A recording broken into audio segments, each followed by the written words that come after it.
Good morning. मेरा नाम अनीता सिंह है। आप सबको मेरा प्यार भरा नमस्कार। मुझे बहुत ही अच्छा लग रहा है कि आज मुझे यहाँ पे बोलने का मौका मिला है और मुझे बहुत खुशी है कि मैंने ये प्लेटफॉर्म चुना। मैंने तब तो मुझे समझ में नहीं आया था दोस्तों। मैं मोदी केयर से पहले ब्यूटिशियन थी। मैं पार्लर में काम करती थी। बट ये इसलिए नहीं कि मुझे पैसा कमाना है, मुझे अपना टाइम कहीं पे देना है। मतलब मैं खाली टाइम अपना टाइम वेस्ट करना मुझे पसंद नहीं था। तो इसीलिए मैं पार्लर जाती थी। मेरे हस्बैंड नेवी से हैं, वो उस टाइम जॉब में थे और तब मैंने मोदी केयर को स्टार्ट नहीं किया था। तभी मैं पार्लर में बिजी थी, लाइफ चल रही थी। बच्चे बहुत छोटे छोटे थे। एक मेरा बच्चा नर्सरी में था और एक थर्ड स्टैंडर्ड में था। जब मैं बच्चे को स्कूल छोड़ने जाती थी तो मुझे मेरी मैडम सरस्वती मैडम जो है मेरी अपलाइन, वो मिलती थी रास्ते में। वो मुझे कुछ बताना चाह रही थी लेकिन बताती नहीं थी। बस ऐसे बोल देती थी कि मैं आपसे कुछ शेयर करना चाहती हूँ और बस हाय हेलो होता था। जब एक दिन उन्होंने मेरे को बताया, मेरे हस्बैंड को देखा, उनकी हालत बहुत ही खराब थी दोस्तों। जब वो उन्होंने नेवी रिटायर्ड किया 2014 में, तब वो काफी काफी हेल्थ उनका खराब हो गया था। वो एक दिन ऐसा कंडीशन आया था, मतलब वो एक 7th फ्लोर की शिप है, विराट शिप, बहुत बड़ी शिप है, वहां से वो नीचे गिरे और उनका बैक पूरा फ्रैक्चर हो गया दोस्तों। तब वो दिन मेरी जिंदगी का बहुत ही बेकार दिन था। बट वो ठीक हो जाएंगे ऐसा सोचा था मैंने, ठीक हो जाएंगे, कोई बात नहीं, ठीक हो जाएंगे ऐसा सोचे थे हम लोग। और ट्रीटमेंट चल रहा था। लेकिन वो जब हम वाइजैक आए यहाँ पे 2011 में, हम लोगों ने यहाँ पे वो पोस्टेड हुए, तो उनकी प्रॉब्लम बहुत ज्यादा बढ़ने लगी। क्यों बढ़ने लगी? क्योंकि यहाँ पे बहुत ज्यादा पॉल्यूशन है और उनको सूट नहीं कर रहा था यहाँ का क्लाइमेट, और उनका ट्रांसफर शिप में हो गया। शिप में बहुत हार्ड वर्क है, बहुत ज्यादा मुश्किल है जॉब करना, तो उनका पेन बढ़ते जाता था, उनकी तकलीफें बढ़ती जाती थी। 2014 में ही मतलब कि उनका ऐसा कंडीशन हो गया कि वो बिल्कुल बेड पेशेंट हो गए थे। कोई भी मतलब रास्ता नहीं उन्हें नजर आ रहा था। जॉब से रिटायर होने के बाद कोई भी घर में रहना पसंद नहीं करेगा, खास करके एक जेंट्स। तो वो डिफिकल्टी उनके साथ थी काफी। वो मतलब परेशान रहने लगे थे, मेंटली डिस्टर्ब रहने लगे थे। तो मुझे सरस्वती मैडम ने मोदी केयर के बारे में बताया, जो कि प्रोडक्ट के लिए, कि आप अपने हस्बैंड के लिए ये प्रोडक्ट यूज करो, शायद भैया अच्छे हो जाएं, ऐसा बोल के उन्होंने दिया था। मुझे सच बता रही हूँ, मुझे उस टाइम में मोदी केयर का वैल्यू बिल्कुल भी पता नहीं था। जस्ट मैंने मोदी केयर ज्वाइन किया कि शायद मेरे हस्बैंड इस प्रोडक्ट को यूज करके ठीक हो जाए। क्योंकि दोस्तों, जब मैं 2014 की बात है, जब यहाँ पे बहुत बड़ा तूफान आया था, उस तूफान के टाइम में मेरी जिंदगी में भी बहुत बड़ा तूफान आया था। जब मेरे हस्बैंड बिल्कुल बेड पेशेंट हो गए थे, वो एक दिन मतलब गिर चुके थे, बेहोशी की हालत में थे। मेरे पास कोई रास्ता नहीं था क्योंकि मोबाइल स्विच ऑफ था, लाइट नहीं थी। यहाँ पे तूफान का टाइम था, 7 डेज तक ऐसा ही माहौल था। तो उस टाइम में मेरे पास कोई भी रास्ता नहीं था कि मैं क्या करूं, अभी इनको मैं कैसे ठीक करूं। मैंने छोड़ दिया भगवान पे। बच्चे चिल्ला रहे हैं, रो रहे हैं, वो दिन ऐसा इतना बुरा था। बाद में मुझे सुधीर सर ने बताया कि आप प्रोडक्ट में जिंसिंग वगैरह दीजिए, सर को अच्छा लगेगा, वो ठीक हो जाएंगे। बट हेल्थ ठीक करना तो ठीक है, लेकिन अगर कोई मेंटली परेशान है, वो ठीक करना बहुत ज्यादा मुश्किल काम था। और ये करे क्या? क्योंकि रिटायरमेंट के पैसे से तो घर नहीं चल सकता, और रखे हुए पैसे हम कितने दिन इस्तेमाल कर सकते हैं। पार्लर में भी मैं सुबह से लेके शाम तक रहती थी, लेकिन वहां पे रह के मैं अपने बच्चों को टाइम नहीं दे पाती थी। बच्चे बहुत छोटे छोटे थे, उन्हें मैं स्कूल में छोड़ के जाती थी। मैं टाइम टीचर से बोल के जाती थी, आप थोड़ा 2 घंटा एक्स्ट्रा रख लेंगे टीचर। वो हाँ बोलती थी, लेकिन वो बच्चे को कौन केयर करेगा? वो नर्सरी क्लास में था। बहुत ज्यादा परेशान मुझे दिखता था, मैं तकलीफ में थी उस वक्त, बहुत ज्यादा तकलीफ थी मुझे कि आखिर करूँ तो क्या करूँ। तब मुझे सरस्वती मैडम ने बताया कि आप एक दिन मीटिंग आओ, मीटिंग में मिलते हैं। एक हमारे सर आते हैं मीटिंग के लिए, जो कि सुधीर प्रधान सर थे, जिनकी वजह से मेरी जिंदगी बदली। मैं बहुत बहुत थैंक बोलना चाहूंगी सुधीर प्रधान सर को, जिनकी बातें सुन के मैंने अपने आप को चेंज किया। उनकी बातें इतनी अच्छी लगी मुझे, वो मेरा फर्स्ट मीटिंग था, इतनी अच्छी बातें, बहुत पॉजिटिव थॉट से वो मीटिंग बता रहे थे। तो मैंने अपने हस्बैंड से आके शेयर किया कि मीटिंग में बहुत अच्छी अच्छी बातें हो रही थी, जो मुझे बहुत अच्छा लगा, क्योंकि मैं पहले से भी थोड़ा पॉजिटिव माइंड की थी। वो कंडीशन में दोस्तों, मैं मतलब एक एक्सक्यूज, आज का टॉपिक एक्सक्यूज है, इसलिए मैं बताना चाहूंगी आप लोगों को कि मैं चाहती तो मैं अपने मोदी केयर के पीरियड में बहुत सारा एक्सक्यूज ले सकती थी अपने लाइफ में, क्योंकि बच्चे छोटे हैं, मेरे हस्बैंड का कंडीशन, बोलते हैं ना कि सारी औरतें अपराजिता होती है, मतलब डिपेंड होती है किसी न किसी के ऊपर, अपने हस्बैंड के ऊपर हो या अपने पेरेंट्स के ऊपर हो। बट मैंने अपने आप को वो नाम से हटाने की कोशिश की कि मैं वैसी नहीं, मैं अपराजिता नहीं बन सकती, मैं किसी के ऊपर डिपेंड नहीं रह सकती। अब जब मेरे हस्बैंड का कंडीशन ऐसा हो गया है तो मुझे 100% इनका सपोर्ट करना चाहिए, क्योंकि जब वाइफ बीमार होती है, नॉर्मल कंडीशन में अगर देखा जाए तो वाइफ बीमार अगर है तो उसकी पूरी जिंदगी हस्बैंड चलाने के लिए है, तो क्या एक हस्बैंड बीमार है तो एक वाइफ नहीं चला सकती? ऐसा मैंने सोचा, अपने अंदर ये बात मैंने सोचा और मैंने मोदी केयर को स्टार्ट किया। मुझे बिल्कुल भी पता नहीं था कि मोदी केयर इतना बड़ा अपॉर्चुनिटी है। वो मैंने बस प्रोडक्ट मैंने लिया था 10-12 हजार का, मैंने फर्स्ट टाइम में ही परचेज कर लिया था कि मेरे हस्बैंड जैसे भी वो ठीक हो जाए, ऐसा सोच के मैंने लिया था। लेकिन वो प्रोडक्ट में अपॉर्चुनिटी है ऐसा मैंने नहीं सोचा था। मुझे नहीं पता था कि ये बिजनेस मुझे इतना कुछ चेंज कर सकता है मेरी लाइफ में। मैं जो कि बिल्कुल बात नहीं करती थी, मेरी सरस्वती मैडम ने मुझे मतलब 5-6 महीने तक ऐसे टाइम दिया था कि मैं बोल नहीं पाती हूँ, शायद मेरे से मोदी केयर नहीं होगा। मैं बहुत कम बोलती थी, मुझे बात करना आता नहीं था, मेरे बहुत सारे दोस्त नहीं थे। जब उन्होंने मुझे मोदी केयर स्टार्ट करने के लिए बोला तो मैंने सबसे पहला मेरा यही उनसे सवाल था कि दीदी मेरे पास तो कोई है नहीं, मैं किसको मोदी केयर बताऊंगी। उन्होंने बोला बस आप सोच लो कि मुझे करना है तो आप कर सकते हो।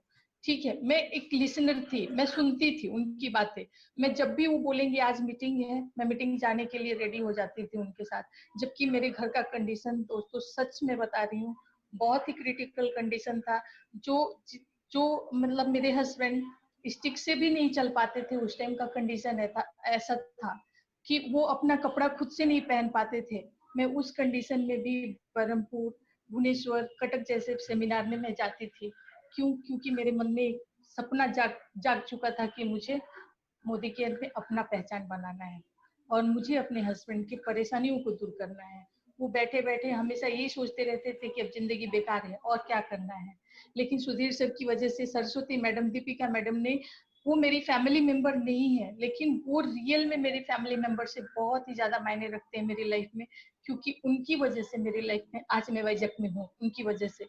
नहीं तो ये बिजनेस अगर मुझे नहीं मिलता तो हम कहीं अपने मैं बिहार से हूँ, वहां पे होती मैं, और हम वही 28,000 30,000 का जो रिटायरमेंट पेंशन का पैसा होता है उससे में गुजारा करना पड़ता हमें। क्योंकि मैंने डिग्री किया है और डिग्री का क्या वैल्यू है आज के टाइम में वो आप सबको भी पता है।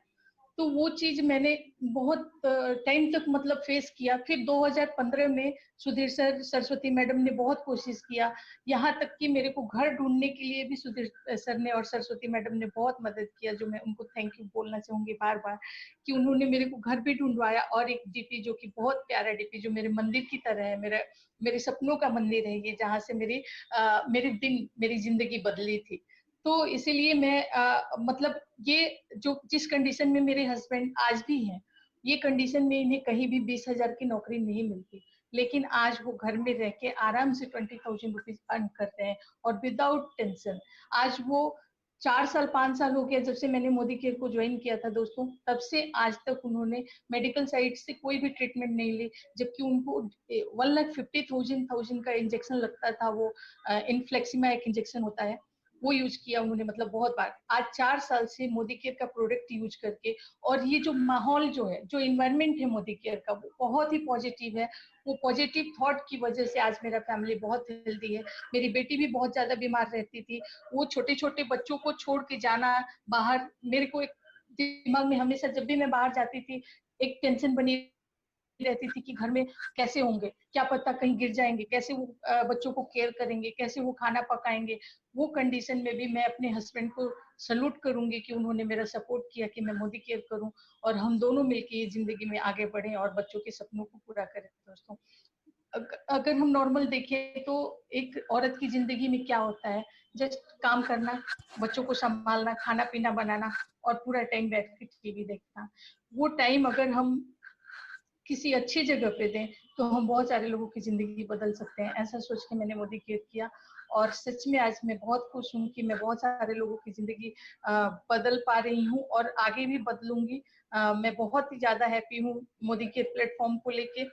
क्योंकि इसने यहाँ से मुझे पर्सनालिटी डेवलपमेंट हुआ मेरा, मुझे एक डीपी मिला जिससे मेरी जिंदगी में बहुत कुछ चेंज आया, जिससे मेरी फैमिली हेल्दी हो गई।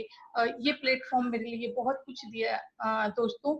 सो बहुत सारे लोग ऐसे होते हैं, जैसे मान लीजिए हमने किसी को ज्वाइन कराया, वो एक मतलब बचपन से लेके उन्होंने 30 साल या 40 साल जो भी एज में उन्होंने ज्वाइन किया, वो टाइम तो उन्होंने एक ही जिंदगी को जिया है, तो वो उनकी भी गलती नहीं होती है, वो बहुत जल्दी अपने आप को चेंज नहीं कर पाते हैं।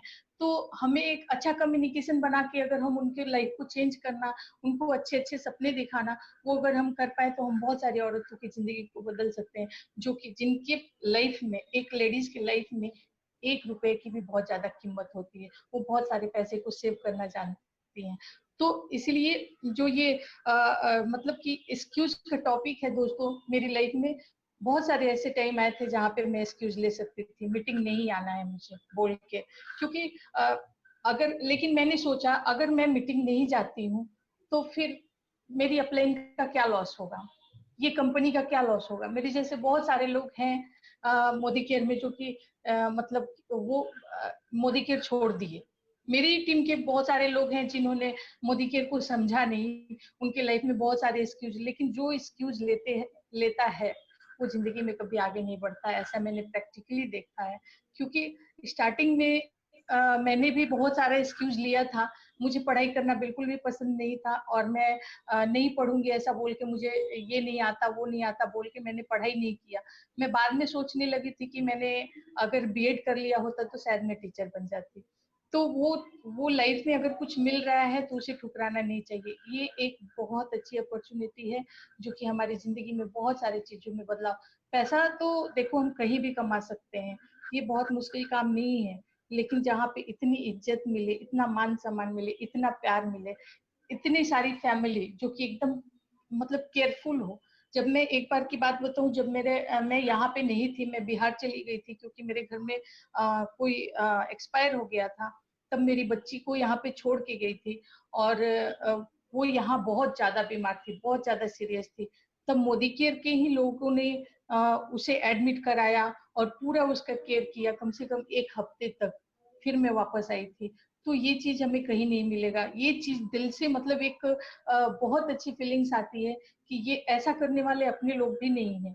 जो मुझे सरस्वती मैडम ने बहुत ज्यादा सपोर्ट किया मुझे आगे बढ़ने में, आज मैं उन्हीं की बदौलत बदौलत ये प्लेटफॉर्म पे हूँ। और मैं जिंदगी में अभी तक मोदी केयर की जर्नी में मैंने फॉरेन ट्रिप अचीव किया, मैंने थाईलैंड क्वालिफाई किया था, मैंने 2 बार नेशनल ट्रिप भी अचीव किया, और मैं कार फंड की रेस में हूँ, वो भी मुझे आ जाएगा, मुझे पूरा यकीन है, मुझे खुद पे यकीन है, अपने अपलाइन पे, बाकी मुझे कंपनी पे बहुत ज्यादा भरोसा है। तो वो सारी चीजें मुझे जरूर मिलेगी मोदी केयर से। और बाकी मैं एक कविता के साथ मैं अपनी बातों को एंड करना चाहूंगी, जो कि मुझे बहुत ही पसंद आती है दोस्तों, वो हरिवंश राय बच्चन की कविता है, तो मैं आप लोगों से सुनाना चाहूंगी। कोशिश करने वालों की कभी हार नहीं होती, कोशिश करने वालों की कभी हार नहीं होती, लहरों से डरकर नौका पार नहीं होती। नन्ही चींटी जब दाना लेकर चलती है, चढ़ती दीवारों पे 100 बार फिसलती है, चढ़ती दीवारों पे 100 बार फिसलती है। मन का विश्वास रगों में साहस बढ़ता है, चढ़कर गिरना गिरकर चढ़ना बेकार नहीं होता, आखिर अखरता, आखिर उनकी मेहनत बेकार नहीं होती, कोशिश करने वालों की कभी हार नहीं होती। असफलता एक चुनौती है, इसे स्वीकार करो, क्या कमी रह गई है देखो और सुधार करो, जब तक न सफल हो नींद चैन को त्याग करो तुम, संघर्ष का मैदान छोड़कर मत भागो, कुछ किए बिना ही जय जयकार नहीं होती, कोशिश करने वालों की कभी हार नहीं होती। और मैं एक बात और बोलना चाहूंगी दोस्तों, जिंदगी में कुछ ऐसा करो कि दुनिया आपको याद करे, आप लोगों के चेहरे पे स्माइल बनो, देखो कितना खुद को सुकून मिलता है। मैंने खुद अपनी टीम में बहुत सारे लोगों को सप्लीमेंट के जरिए उनका परेशानियों को मैंने ठीक किया है, बहुत सारे घर में खुशियां दी है। तो आज ऑटोमेटिक मैं खुश हूँ, मैं अपनी जिंदगी में आज जो भी कंडीशन है, आज भी मेरे लाइफ में प्रॉब्लम है, लेकिन फिर भी मैं खुश हूँ, क्योंकि मुझे बिलीव है मोदी केयर है ना, मेरी जिंदगी बदल जाएगी, मुझे पता है। Thank you so much.